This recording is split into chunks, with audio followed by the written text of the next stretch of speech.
विजय बहुत परेशान था। उसे समझ नहीं आ रहा था कि वो इस परिस्थिति से कैसे निपटे। वो अपनी माँ को बहुत चाहता था, किंतु उसकी पत्नी और उसके बच्चे उसकी माँ से बहुत दूर भागते थे, क्योंकि उसकी माँ की एक आंख नहीं थी, साथ ही उसकी कमर भी 90 अंश पर झुकी थी। वैसे वह अपना काम खुद ब खुद कर लेती है, लेकिन फिर भी वो उसकी पत्नी और बच्चों के लिए हमेशा खटकती है। दादी, आप ऊपर के कमरे में जाओ, मेरे दोस्त आ रहे हैं, विजय के बेटे आदित्य ने बड़ी बेरुखी से कहा। पर बेटा, मैं तो यहाँ बहुत दूर बैठी हूँ, विजय की माँ ने बहुत प्यार से कहा। नहीं, आप उनके सामने मत रहो, वो मुझे चिढ़ाते हैं, आदित्य ने जोर से डांटते हुए कहा। क्या हुआ आदित्य, क्यों चिल्ला रहे हो? विजय की पत्नी पारुल ने किचन से ही आवाज लगाई। देखो ना माँ, ये दादी यहीं ड्राइंग रूम में बैठी हैं और मेरे दोस्त आ रहे हैं, आदित्य ने शिकायत भरे लहजे में कहा। माँ जी, आप ऊपर चली जाओ, क्यों हम लोगों को लजवाती हो? पारुल ने बेटे का पक्ष लेते हुए कहा। बेचारी पार्वती जी चुपचाप उठकर जीने के सहारे ऊपर जाने लगी। कमर झुकी होने के कारण उन्हें ऊपर चढ़ने में बहुत परेशानी हो रही थी, किंतु वो पूरी ताकत से ऊपर के एक अकेले कोने वाले कमरे में जाकर बैठ गईं। विजय बाजू के कमरे से सब सुन रहा था। उसे कष्ट हो रहा था कि उसकी माँ को अपमानित होना पड़ रहा है, किंतु वो असहाय था। अगर वो कुछ कहता तो पत्नी और बच्चे उसका विरोध करने लगते हैं। दूसरे उनके तर्क भी सही लगते हैं। चूंकि वो एक प्रशासनिक अधिकारी था, उसका सामाजिक स्तर बहुत ऊंचा था। उसकी ससुराल भी एक उच्च घराने में थी, अतः वह चुपचाप इसी तरह हर दिन अपनी माँ को अपमानित होते देखता रहता था। रात को विजय की पत्नी ने कहा, देखो जी, अब कुछ करो। कल कलेक्टर साहब की पत्नी आई थी, माँ जी अपनी देसी धुंधारा में उनसे मिली। मुझे बहुत शर्म आ रही थी बताते हुए कि ये मेरी सास हैं। मैंने कह दिया कि दूर के रिश्तेदार हैं, इलाज कराने आई हैं। विजय को रोना आ गया, फिर भी वह चुप रहा। उसे समझ नहीं आ रहा था कि वो क्या करे। अपने बेटे की मना स्थिति को पार्वती जी अच्छी तरह से जानती थी और बेटे को कष्ट ना हो इसीलिए वह हर बात को चुपचाप सह लेती थी। विजय बहुत उदास रहने लगा। एक तरफ परिवार और सामाजिक स्तर पर जीने की प्रतिबद्धता थी, तो दूसरी ओर माँ। आखिर माँ से अपने बेटे की यह हालत देखी नहीं गई। एक दिन उसने अपने बेटे से कहा, विजय, बहुत दिन हो गए हैं, मैं अपने गांव जाना चाहती हूँ, मुझे वहाँ पहुँचा दो, मेरा यहाँ मन नहीं लग रहा बेटा। लेकिन माँ, वहाँ तो कोई नहीं है, तुम्हारी देखभाल कौन करेगा? विजय ने आश्चर्य से पूछा।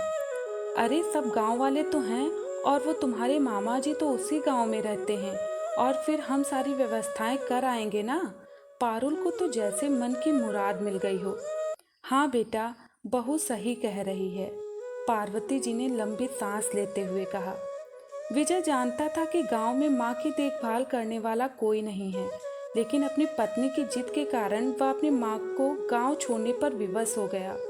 माँ को गांव छोड़कर आते वक्त उसे रोना आ रहा था और अपनी बेबसी पर गुस्सा भी आ रहा था, किंतु परिवार, पत्नी और समाज ने उसके मनोभावों को दबा दिया था। कुछ दिन बाद उसके चाचा, जो अमेरिका में रहते थे, आने वाले थे। जब विजय बहुत छोटा था, उसके पिता जीवित थे, तब वो भारत आए थे। उसके बाद वो अब भारत आने वाले थे। पूरा परिवार और आस पड़ोस बहुत उत्साहित था। अमेरिका से विजय के डॉक्टर चाचा आ रहे थे। डॉक्टर विक्रम ने जैसे ही घर में कदम रखा, सबने मिलकर बहुत उत्साह से उनका स्वागत किया। क्यों विजय, भाभी नहीं दिख रही हैं, कहाँ हैं? डॉक्टर विक्रम ने उत्सुकता पूर्वक पूछा। जी, वो गांव में रहती हैं, यहाँ उनका मन नहीं लगा, पारुल ने सपाट लहजे में उत्तर दिया। डॉक्टर विक्रम ने विजय की ओर देखा तो विजय ने अपनी आंखें झुका ली। डॉक्टर विक्रम सब समझ गए। बोले, कल हम भाभी से मिलने गांव चलेंगे, सब लोग। दूसरे दिन सभी लोग गांव के घर में पहुंचे। देखा कि पार्वती जी को बहुत तेज बुखार है और वो पलंग पर असहाय पड़ी हैं। डॉक्टर विक्रम दौड़कर पार्वती जी के पास गए, उनके पैर छूकर रोने लगे। पार्वती जी की ये हालत उनकी कल्पना से परे थी। वाह बेटा विजय, तूने तो नाम उजागर कर दिया। अपनी माँ की ये हालत देखकर तुझे तो शर्म भी नहीं आ रही होगी, डॉक्टर विक्रम ने विजय को लगभग डांटते हुए कहा। नहीं देवर जी, विक्रम का कोई दोस्त नहीं है। मैं खुद गांव आई थी। पार्वती जी ने बेटे का बचाव किया। मुझे सब पता चल गया भाभी, आप चुप रहो। क्यों बहू, तुम्हें अपनी सास की कुरूपता पसंद नहीं है। समाज में तुम्हें नीचा देखना पड़ता है ना? डॉक्टर विक्रम ने पारुल की ओर व्यंग से देखा। पारुल निरुत्तर होकर विजय को देखने लगी। आज तुम जिस सामाजिक स्तर पर हो वो इन्हीं के संघर्षों की देन है। और बेटा विजय, तुम्हें शायद मालूम ना हो कि बचपन में जब तुम 1 साल के थे तब छत से नीचे गिरने के कारण तुम्हारी एक आंख फूट गई थी और तुम्हारी रीढ़ की हड्डी में भी समस्या थी। तब तुम्हारी इसी कुरूप माँ ने अपनी एक आंख और अपना बोन मैरो तुम्हें देकर इतना सुंदर स्वरूप दिया था। पारुल बेटा, इतने सालों तक संघर्ष करके बेटे को प्रशासनिक अधिकारी बनाने वाली इस संघर्षशील औरत की तुम लोगों ने ज्ञादता कर दी। तुम्हें ईश्वर कभी माफ नहीं करेगा। डॉक्टर विक्रम की आंखों से अश्रु जलधारा बह रही थी। अब भाभी, आप मेरे साथ अमेरिका जाएंगी। यहाँ इन स्वार्थी लोगों के बीच नहीं रहेंगी। डॉक्टर विक्रम ने पार्वती जी से कहा।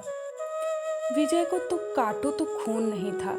डॉक्टर विक्रम जो उसके चाचा थे, उन्होंने जो राज बताया उसके बाद तो विजय को यही लग रहा था कि उससे ज़्यादा पापी इंसान इस दुनिया में कोई और है ही नहीं।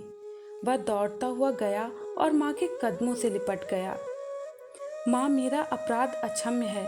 मैं जानबूझकर चुप्पी साधे रहा, आपका अपमान करवाता रहा। अब सिर्फ आप ही उस घर में मेरे साथ रहेंगी और कोई नहीं। विजय ने अग्नि दृष्टि से अपनी पत्नी और बच्चों को देखा। पारुल को भी बहुत पश्चाताप हो रहा था, किंतु उसकी हिम्मत नहीं हो रही थी कि वह पार्वती जी से आंख मिलाए। पार्वती जी ने पारुल की मनस्थिति को समझकर उसको पुचकारते हुए अपने पास बुलाया और विजय को डांटते हुए कहा, खबरदार, जो मेरी बहू को मुझसे अलग करने की कोशिश की तो तुझे ही घर से बाहर निकाल दूंगी। पारुल और बच्चों ने पार्वती जी के पैर पड़ते हुए अपने व्यवहार पर माफ़ी मांगी और माँ के हृदय ने सबको माफ़ कर दिया। दोस्तों, आज की कहानी यहीं पर समाप्त होती है। धन्यवाद।